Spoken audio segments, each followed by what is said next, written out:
Posto isto, passamos então para a segunda intervenção, que fica a cargo da Susana da Cruz Martins. Portanto, ela é doutorada em Sociologia da Educação, professora auxiliar no ISCTE, investigadora no Centro de Investigação e Estudos de Sociologia, membro do Observatório das Desigualdades e também diretora do mestrado de Administração Escolar. Tem participado, como aliás o Mário Nogueira já referiu inicialmente, mas para aqueles que entretanto entraram, tem participado e coordenado projetos de investigação nacionais e internacionais, destacando-se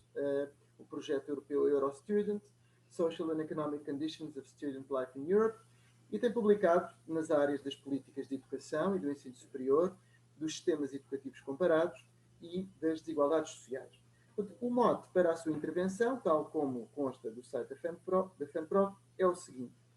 a análise da diversificação social dos estudantes que acedem ao ensino superior será construída na relação com as políticas que, entretanto,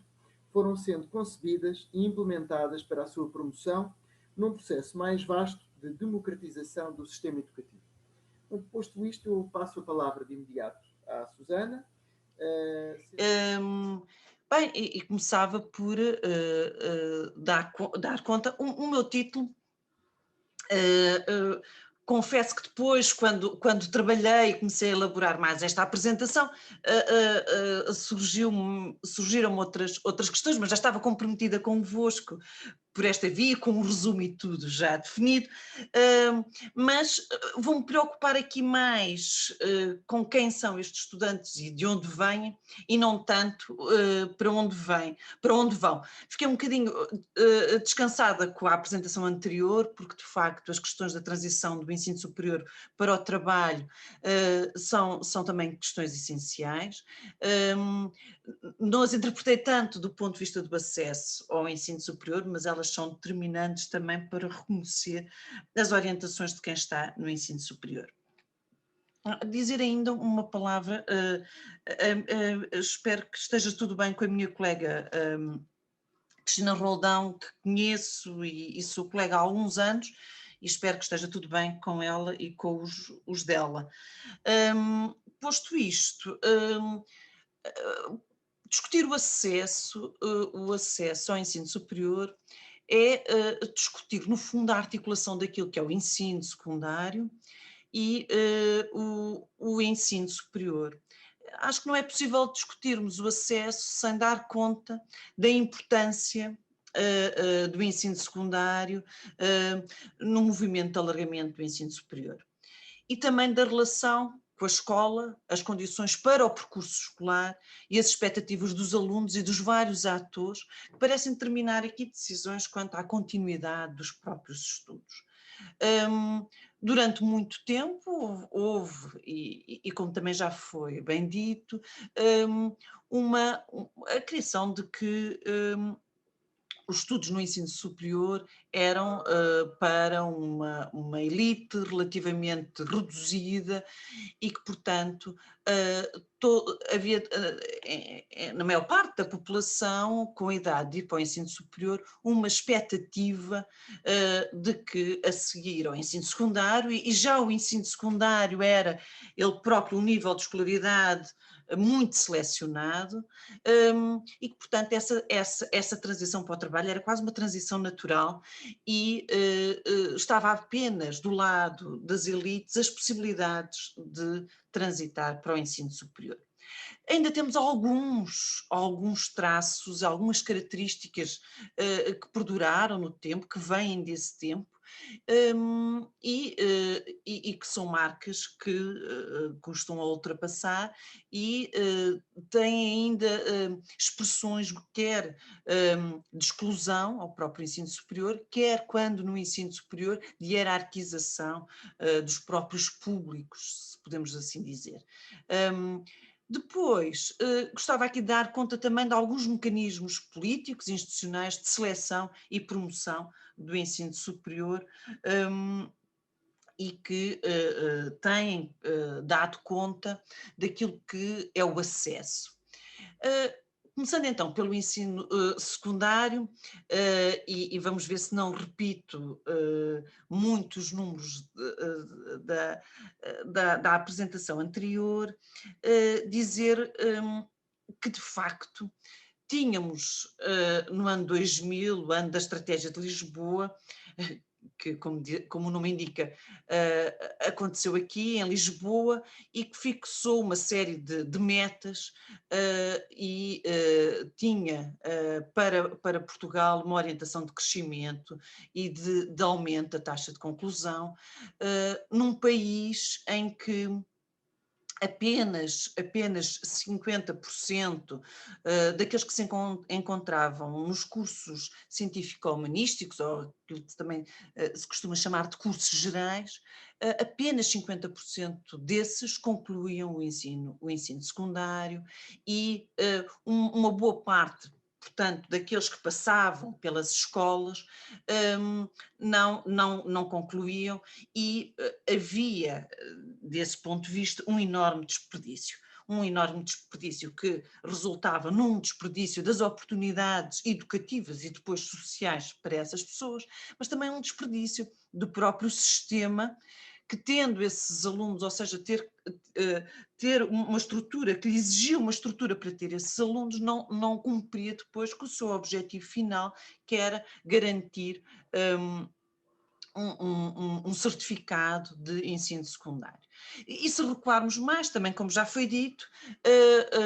estes números descem para, logo no pós-25 de Abril, não chegarmos a 10% da população que no corte etário concluía este patamar de ensino. E, como muito bem foi dito, não eram precisos números clausos, porque eles estavam logo de imediato habilitados para entrar no ensino superior sem nenhum obstáculo. Dizer-vos uma coisa que, apesar de hoje nos situarmos noutro patamar de concretização do ensino secundário, ou seja, muito perto dos 80%, eu não ficaria de forma automática muitíssimo contente com o que ainda se vê. Ou seja, quer dizer que 20% dos alunos, dos nossos alunos, não concluem, 20% ou mais, não concluem o ensino secundário. E isto tem repercussões, tem consequências no próprio acesso ao ensino superior. O dado que vem a seguir é um dado, aqui visto no total para homens e mulheres, é de facto um avanço e uma concretização extraordinária. Tínhamos nos anos 2000 níveis de abandono escolar que rondavam ali os 45%. Eram valores no que isso constituía de uma expressão de desigualdade fortíssima, eram valores já na altura considerados inadmissíveis no contexto europeu, que é um contexto onde nós nos encontramos, e com repercussões na vida de muitos jovens. E que afetava sobretudo o segmento masculino dos inscritos no ensino superior, havendo, como aliás foi quase sempre esse o problema, de uma atração no recrutamento de jovens pouco qualificados para segmentos de trabalho relativamente desqualificados e mal remunerados, mas que isso prejudicou e perturbou o bom percurso de alguns destes alunos. Hoje estamos nos 8,9%, mas não é bem hoje. Tem-se lido e mal este valor para o ano 2020 como o ano da pandemia, mas este valor refere-se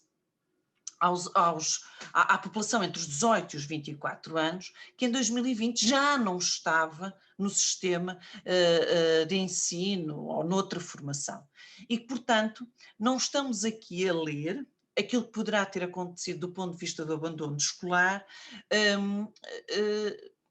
naquilo que são os resultados da pandemia e naquilo que têm sido, de facto, as dificuldades de professores e alunos se encontrarem como se encontram numa escola com esse nome, não é? O que temos tido é uma grande dificuldade de levar a cabo as atividades escolares, não só no que diz respeito ao que acontece dentro das salas de aulas, mas à escola enquanto concretização maior, na valorização dos seus atores, não só como transmissores de conhecimento, nem sei muito bem o que isso é, mas como verdadeiros mediadores de conhecimento cultural, de cidadania, etc, etc. Só uma nota é os percursos de maior persistência do lado das mulheres. Isto tem algumas explicações. Uma delas foi, pode-se dizer que é uma via, tem sido perspectivada como uma via de emancipação e de possibilidades de entrada no ensino superior e garantir aí oportunidades mais alargadas do que, por exemplo, as suas avós ou as suas mães até. Posto isto, dizer também que a decisão de ir para o ensino superior se faz muito em função daquilo que são, por exemplo, as expectativas dos estudantes no final desse percurso, do percurso do ensino secundário, desculpem. E, portanto, se olharmos para estes dados, concluir o secundário e continuar a estudar é uma opção, uma expectativa esmagadora nos cursos científico-humanísticos, não tanto nos cursos profissionais. Eu depois gostava até de me deter um bocadinho sobre os cursos profissionais e sobre as suas possibilidades de acesso real ao ensino superior, que se liga também com o modelo de acesso ao ensino superior, e outros que têm, que pensam concluir o secundário e deixar de estudar. Mantém-se os 38% para os cursos profissionais e cai drasticamente para os dos cursos gerais, para simplificar, chamando-lhes assim. Depois, ainda que residual, há um conjunto de alunos que considera abandonar. Quando estes dão conta, estes 13% e 1%, que vão abandonar, eles às vezes já abandonaram há muito o sistema de ensino. São aquilo que na literatura se chama os excluídos do interior, ou seja, aqueles que muitas vezes estão em corpo presente nas escolas, mas já não estão lá verdadeiramente, já não estão vá lá, nas suas condições e nas suas orientações, já não são quase estudantes. E há outros que não sabem. Temo também muito por estes que não sabem, porque estes que não sabem, no final do ensino secundário, não sabem se vão continuar a estudar, pelo menos metade cai para o lado de que não vai continuar a estudar. Estas expectativas não são inatas, como bem sabemos, não é? Elas são construídas com os seus pares, no quadro das suas famílias, e também na escola. A forma como, no quadro das organizações escolares, no quadro das relações educativas, fomentamos estas expectativas é muito importante. Quero deixar aqui uma nota que se estes dados não fossem de 2018, 2019, mas se calhar fossem de prévios à própria lei de bases, anteriores a 86, aqui esta variação era ainda mais dramática do ponto de vista daqueles que têm uma orientação já forte para o ensino superior. Ora, o que eu queria aqui falar convosco e que de certa forma me preocupa de forma alargada é que nós temos, por um lado, transformações sociais e diversificação de percursos educativos. É inegável que houve um alargamento da base social dos estudantes do ensino superior. isso está expresso, é conhecido em todos os estudos. É verdade também que se conhecem hoje no ensino superior uma maior diversificação do tipo de trajetórias académicas, não só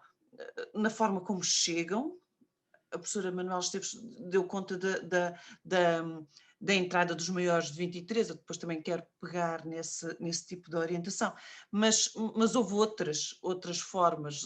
de acesso ao ensino superior que vão marcando a própria população. E também houve dinâmicas do mercado de trabalho e experiências de trabalho que se fazem refletir no próprio ensino superior. Na população, por exemplo, do ensino superior dos anos 90, pouco era usado o expediente do trabalhador estudante e que, portanto, isso é um expediente no bom sentido, não é? Foi uma possibilidade que se abriu e que promoveu a diversidade dos próprios públicos. Tinha ali uma frase que era o B, que titulava os três pontos a seguir, não sei porque é que não aparece, mas tinha a ver sobretudo com as políticas e também com as instituições, o que é que houve de mudança nessas políticas e nessas instituições que promoveu, de certa forma, as dinâmicas que descrevemos atrás. Por um lado, as políticas pós-Bolonha. Bolonha trouxe alguns obstáculos e trouxe algumas dificuldades, mas trouxe também uma espécie de renovação organizacional e flexibilização do sistema. Alguns dos programas e políticas que estimularam o alargamento da população do ensino superior. Um deles foi a melhoria, embora não linear, dos apoios públicos aos estudantes, mas dava-se o caso de não termos sequer um sistema de apoio que se pudesse, de ação social, que pudesse ter esse nome, há 20, 30 anos e fomos tendo, progredindo embora num processo às vezes flutuante, inexplicavelmente flutuante, tenho-vos a dizer, e com uma capacidade ainda assim não muito ambiciosa no apoio persistente aos alunos do ensino superior e, portanto, os apoios públicos aos estudantes têm variado entre aquilo que é a contenção e a promoção. A pandemia, curiosamente, pus ali a laranja só para nos lembrarmos que ela existe e que ela vai ter efeitos, já teve o ano passado efeitos no acesso ao ensino superior e provocou uma pressão sobre o modelo de acesso e sobre os apoios sociais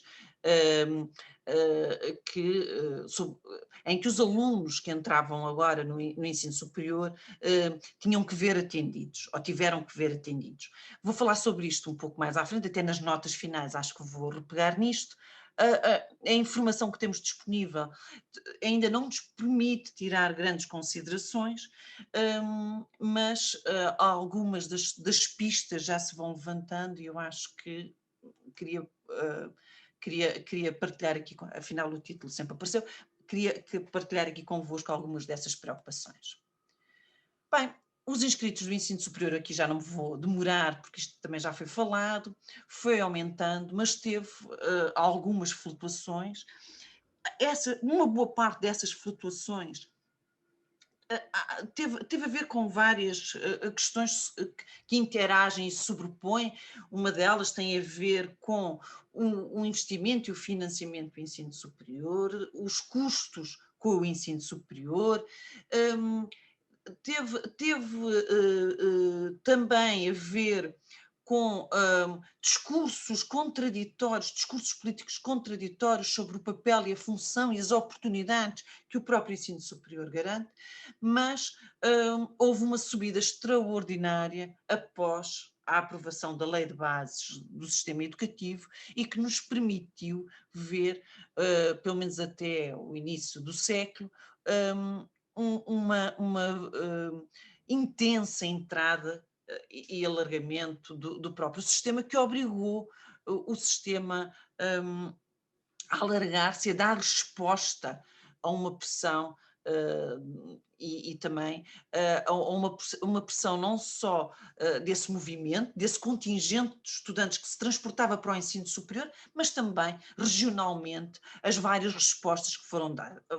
foram sendo dadas. Relembro que os anos 80, princípios dos anos 90, foi a explosão do ensino politécnico que permitiu a explosão,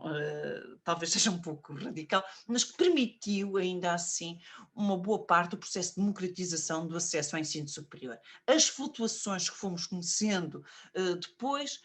prenderam-se com os modos de regulação dos números clausos, do próprio sistema de exames, que acabou por criar um gargalo apertado ou mais apertado para esse fluxo, e também um certo período de desregulação com a relação do próprio ensino privado com o ensino público. Estas questões, quanto a mim, devem ser discutidas e deve haver aqui uma orientação relativamente estratégica daquilo que é este nível de ensino. Bem, o perfil etário, eu não sei se vocês veem bem, mas o perfil etário, isto são dados do Eurostudent, do round de 2006-2007 e o último, estamos quase a ter dados frescos deste inquérito. Este ano ainda saberemos o que é que se passou em 2020, embora com todas as dificuldades que foi operacionalizar um inquérito deste género num tempo de pandemia e o que é que implica isso do ponto de vista de todos os procedimentos metodológicos, mas dizer-vos que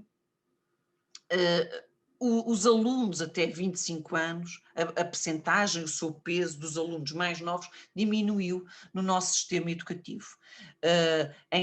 Há 10 anos, há mais de 10 anos, tínhamos 70 e pouco por cento desculpem, 89%, quase 90%, que totalizava quase os alunos do ensino superior, eram quase todos muito jovens, e depois, não era 89, era 82, mas depois 72 agora, o que dá conta também do efeito de algumas políticas que dizem respeito não só aos maiores de 23, talvez esse até tenha sido o instrumento político mais poderoso, mas também as políticas do tempo parcial, ou seja, do estudante a tempo parcial e de outras que permitiram a agilização e flexibilização daqueles trabalham ou que têm outros componentes ou outras atividades na sua vida que têm que conciliar com o próprio estudo. Uma outra preocupação tem a ver com a própria democratização social destes estudantes. E o que temos aqui é o rácio de pais e mães com ensino superior, pais e mães dos estudantes, obviamente, no conjunto de homens e mulheres. E portanto, o que tínhamos em 2007 era uma população cujas credenciais académicas no ensino superior, ou seja, os pais destes estudantes eram, de uma forma subrepresentada, eram detentores de ensino superior, numa relação de mais de 3:1 naquilo que existia na idade correspondente aos pais na população portuguesa. E o que vemos é que, apesar de ainda haver essa sobre-representação, conhecemos também aquilo que alguns de nós chamam, e eu acho que é uma boa perspectiva, o duplo padrão de recrutamento social dos estudantes do ensino superior, que nos diz que os estudantes filhos das classes sociais mais altas e mais qualificadas continua a estar no ensino superior e muitas vezes a escolher os cursos de maior prestígio social, mas já se encontra de forma muito afirmativa no sistema de ensino superior outros com pais que não têm o ensino superior ou com profissões menos qualificadas ou menos remuneradas e, portanto, isso é expressão de que o ensino superior é mais aberto e tem portas mais abertas do que tinha. Não é há muito tempo, é há um pouco mais de 10 anos. E para isso contribuem, julgo eu, as melhorias daquilo que acontecia no ensino secundário há muitos anos, que não davam uma boa solução na concretização qualificacional dos seus alunos, e essa melhoria no ensino secundário, nomeadamente nos indicadores do abandono e noutros, permitiu que a transição para o ensino superior se fizesse e constituísse uma possibilidade. Bem, aqui temos os bolseiros do ensino superior no conjunto dos matriculados no ensino superior. Isto também já foi falado. Agora, esta visualização deixa-me também presente, de certa forma, a expressão de prioridades políticas. Eu não fiz esse exercício, mas para quem está um pouco mais atento, reconhecem-se aqui quase ciclos e opções políticas em relação àquilo que é o financiamento do ensino superior e, sobretudo, àquilo que é o apoio aos estudantes para a concretização de uma qualificação de ensino superior e, com isso, ter melhores condições, melhores oportunidades para a mobilidade social e para melhores oportunidades de emprego. Se virmos no início dos anos 90, isso era quase inexistente, ou seja, eram 6% dos alunos abrangidos. E em 91 foi uma forte altura de alargamento do ensino superior. E esse alargamento foi feito muito à custa das famílias. Mostrar-vos aqui aquilo que são os percursos escolares, ou seja, os estudantes que acedem ao ensino superior acedem, nestes 10 anos, acederam numa diferença que eu acho que é muito importante, por vias não tradicionais. E nestas vias não tradicionais, é porque o conceito europeu não o engloba, não tem o ensino profissional. O que tem são as vias de certificação e reconhecimento de competências, que nós tivemos um deles, que não foram também muito persistentes durante o tempo, mas fomos tendo algumas dessas possibilidades, e isso depois notou-se na concretização de algumas qualificações que habilitaram os alunos, a população, a população que era pouco qualificada e que se foi qualificando e reconhecendo essas qualificações para entrar no ensino superior, e também estão aqui os maiores de 23, que não tendo um certificado do ensino superior, entraram, do ensino superior não, desculpem, do ensino secundário, entraram por esta via. E houve um crescimento importante. A Europa aqui nem sempre dá bons exemplos, partiu se calhar de há uns anos atrás de maiores possibilidades a esse nível. Recomendo-vos que olhem ali a Suécia, em que se tem esbatido esta possibilidade, e eu acho que isso pode ser uma perda mais difícil para nós, porque temos uma população pouco qualificada ainda, apesar dos progressos, e que seria uma via de melhorarmos as nossas qualificações. Dito isto, não sei como é que isto se vai verificar. Tenho ideia, mas é só uma ideia, é só ainda uma sensação de que estes números, estes 22% se vão esbater em Portugal, se vão esbater porque houve, neste último ano, uma grande procura por parte dos jovens e são de continuidade direta, ou seja, que vêm do ensino secundário e que se candidataram para o ensino superior. Tivemos, aliás, uma procura inédita no ensino superior e, claro, e isso tem que ser lido, de facto, como dizia, em boa articulação com aquilo que aconteceu no ensino secundário e que nos permitiu este transporte. Queria-vos dizer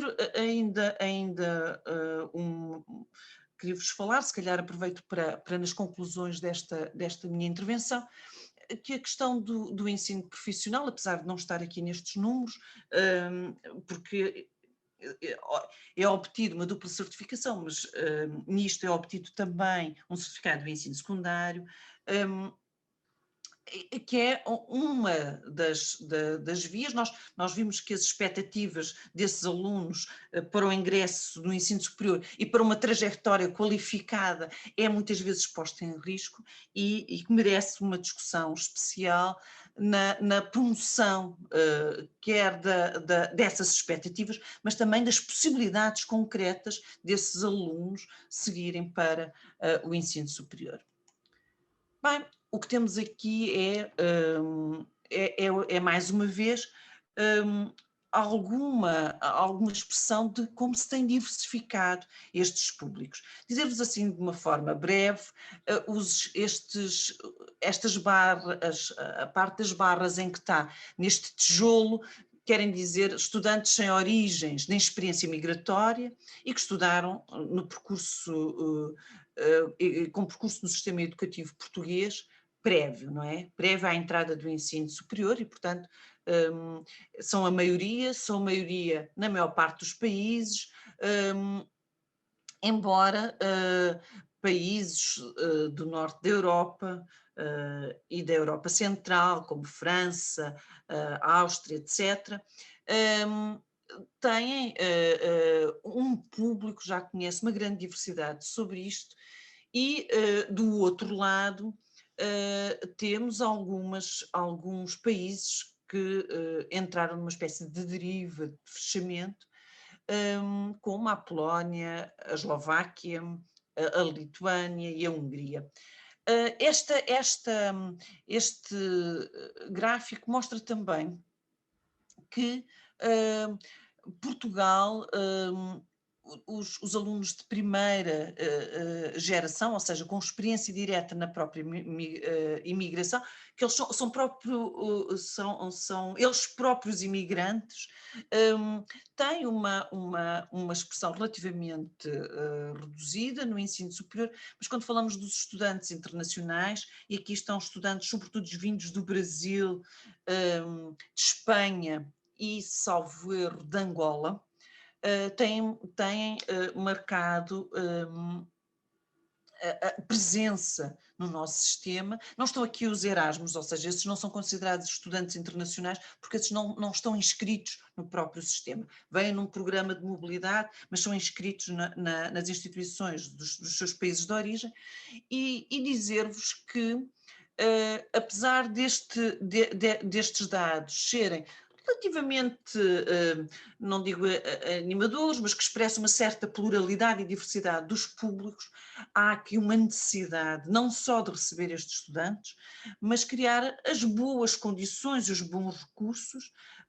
para os receber, para os acolher e para lhes criar perspectivas de sucesso e de concretização das suas próprias formações. Considero não só isso uma perspectiva interessante, mas como uma responsabilidade do próprio sistema e das instituições. Bem, notas finais, não sei se o meu tempo extravasou muito, mas queria-vos dizer ainda que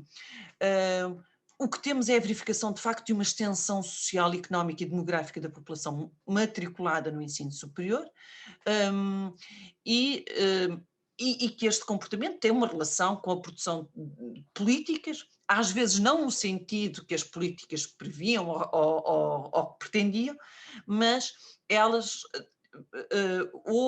essas tendências são marcadas por políticas e contextos e até discursos políticos que marcaram essas dinâmicas. Lembro-me que há uns anos, quando um governante nosso disse que tínhamos doutores a mais, quando isso factualmente não é verdade, expressou não só uma opinião que não assenta, não é factual, não assenta em factos, mas isso criou um efeito antipedagógico, ou melhor, antimobilizador naquilo que são as perspectivas daqueles que têm dúvida em ir para o ensino superior e se isso compensa depois nas suas vidas. Um, aquilo que se passa antes de ingressar no ensino superior foi muito importante para a criação de, de dinâmicas mais fortes de acesso, o alargamento do ensino obrigatório, e aquilo que são as suas consequências. Estou convencida que o ensino obrigatório e as consequências na entrada do acesso ao ensino superior um, só recentemente é que criou essa vaga, essa onda. Tenho para mim que o próprio alargamento do ensino obrigatório contrariou um bocadinho aquilo que eram as quedas demográficas, porque o que vínhamos a verificar é que muitas dessas perdas da demografia para as escolas assentavam também num conjunto de trajetos que saíam da escola sem que toda a equipa docente e toda a organização escolar lhe pudesse dar andamento e, portanto, nunca embarquei completamente nas questões da demografia, como nunca embarquei nas questões dos professores a mais, nem dos recursos a mais para o ensino secundário, e sempre achei que a medida do ensino obrigatório era não só um bom instrumento para o acesso ao ensino superior, mas quase um dever, uma obrigação do Estado nesta definição. A extensão das possibilidades alternativas da entrada do ensino superior tornou possível para alguns segmentos essa possibilidade e depois alguns fatores institucionais que se transformaram ou que surgiram de novo no ensino superior. Alguma flexibilização organizacional, compatibilidade de unidades curriculares em cursos, equivalências, etc. Isso permitiu que as instituições dessem melhor resposta àquilo que eram percursos, às vezes hesitantes, às vezes de mudança dos próprios estudantes. Também a questão do tempo parcial, eu acho que isso foi muito importante e da revalorização do Estatuto de Trabalhador-Estudante. O apoio social público é um apoio que não se deve dar por garantido, porque ele flutua e ele escapa-se em algumas conjunturas, e os recursos, aliás, ele nunca foi muito robusto, embora tenha consequências sociais, e nós nesse projeto Eurostudante temos verificado, no apoio concreto aos alunos, ou seja, alunos que têm bolsa, têm... As bolsas são de facto um regulador e um instrumento para uma maior equidade dos percursos. Ou seja, com bolsa e sem bolsa, a distância e a desigualdade de rendimentos dos alunos é evidente. Mais uma vez, a pandemia colocou em evidência problemas com o modelo de acesso ao ensino superior, baseado num peso excessivo dos exames. Aliás, o professor Mário Nogueira começou a apresentação desta sessão dando conta disso. Eu defendi que no ano da pandemia, ou seja, no final do ano letivo do ano passado, talvez não fosse de mexer muito, mas acho que passada a tormenta maior e passados os meses, idos estes meses todos, acho que era uma boa oportunidade de se recolocar os exames no seu devido lugar, se me permitem a expressão, e de reponderar, porque um dos preditores do sucesso no ensino superior e aquilo que, mais ou menos, da literatura que se tem dedicado a este tema, dá conta que para o sucesso no ensino superior é muito importante o desempenho dos estudantes nos seus percursos escolares. Ora, se isto é importante para o desempenho a seguir, os exames, de certa forma, depreciam um bocadinho e restringem aquilo que é a leitura de um bom aluno ou de um aluno que faz um trabalho constante com os seus professores e com as escolas e acaba por ser classificado de uma forma mais restrita quando os exames têm um peso grande. E os exames, apesar de terem ganhado uma possibilidade de realização, eu não gosto de dizer facilitada, mas que foi mais flexibilizada, e isso num certo sentido foi bom, eh, reforçaram quase a sua importância neste acesso. E, portanto, eu acho que se tem que discutir a sério, e tem que se discutir a sério convocando uma série de atores que podem dar alguns contributos, acho que em primeira linha os próprios professores, mas as escolas devem estar muito implicadas neste processo. E depois, num modelo que também se terá que discutir, e eu acho que uma coisa está ligada à outra, é o lugar dos cursos profissionais. Os cursos profissionais vêm numa senda de pluralização da oferta no ensino secundário, até no sentido de dar resposta a alunos que engrossavam as fileiras daqueles que abandonam o ensino secundário e que se considerou que os cursos profissionais eram cursos de qualidade para dar resposta a esses alunos, mais adaptadas a esses alunos, essa valorização fica perdida quando se diz que esses cursos não são de transporte para o ensino superior.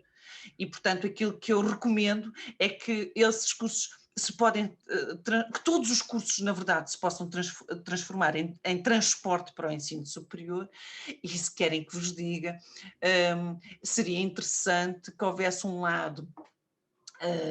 talvez mais profissionalizante de todos os outros, ou pelo menos de ligarmos aquilo que aprendíamos nas escolas e das competências que realizamos nas escolas com uma outra valorização para lidar com a realidade, para tornar os nossos alunos mais capazes de agirem e de participarem. E acho que me fico por aqui e se calhar já me prolonguei muito, peço desculpa, e foi muito tempo, não foi? Eu até tinha poucos slides, mas acho que me entusiasmei